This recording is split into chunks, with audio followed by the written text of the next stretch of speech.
Assalamualaikum warahmatullahi wabarakatuh. Perkenalkan, nama saya Arya Bambang Pratama dari Prodi UPKM dengan NIM 33014229095. Ingin mempresentasikan tentang pengurangan penggunaan plastik dalam upaya kontribusi perbaikan lingkungan.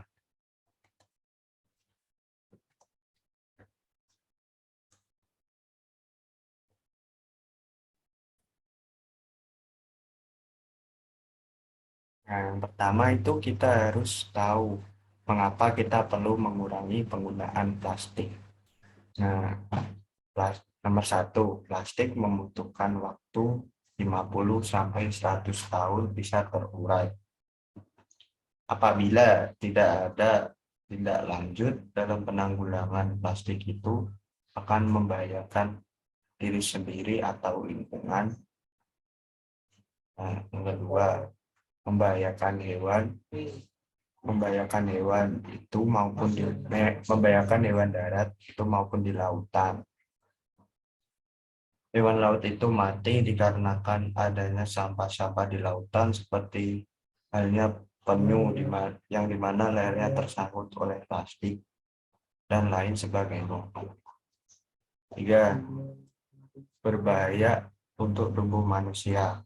Berbahaya di sini adalah berbahaya untuk dikonsumsi dikarenakan plastik memiliki zat kimia yang berbahaya bagi tubuh manusia. Nah, yang keempat, pencemari tanah dan air.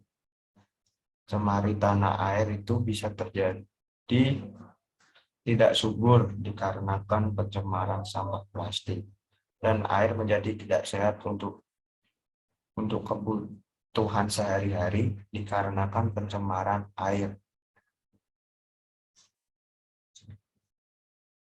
Dan nomor 4, terjadinya pemanasan global atau global warming. Contohnya global warming itu di mana ada gedung kaca yang sangat besar, di bawahnya ada mobil.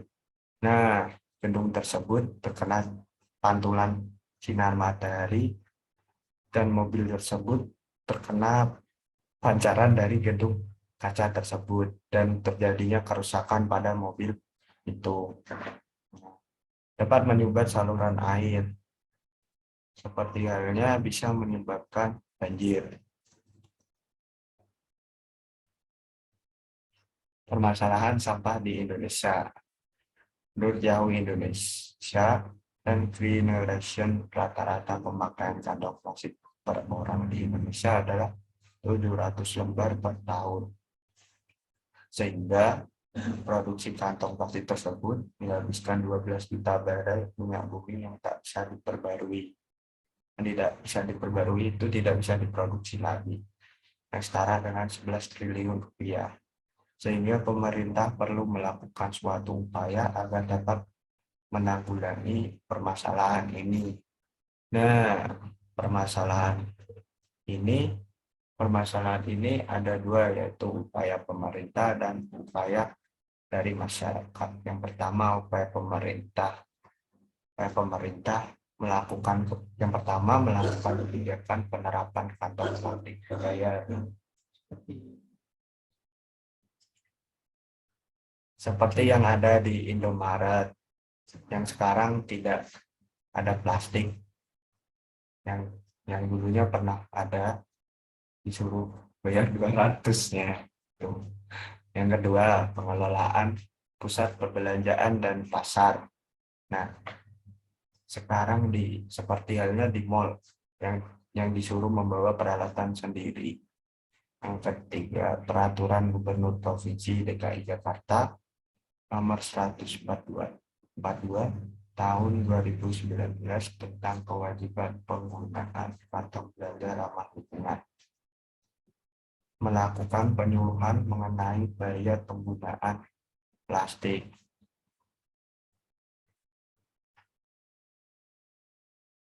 Memberi sanksi yang berat bagi para oknum yang melanggar peraturan. memberi sanksi tersebut, maaf, melakukan sesuatu pengawasan, membina, memberi teguran bagi para pedagang yang menggunakan kantong plastik.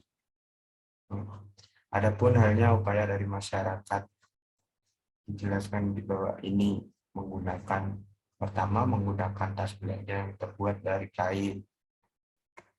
Yang kedua, mengurangi penggunaan sedotan plastik. Yang ketiga, menggunakan tempat minum sendiri. Yang keempat, membawa tempat makanan sendiri. 5, hindari penggunaan alat memasak yang terbuat dari plastik. Contohnya bekal pribadi. Terus manfaat penggunaan plastik secara bijak, yaitu pertama, menyelamatkan lingkungan. Menyelamatkan lingkungan itu ada halnya dengan cara tidak membuang plastik di sembarangan yang dapat menyebabkan pencemaran lingkungan dan lainnya. Kedua, hemat pengeluaran biaya.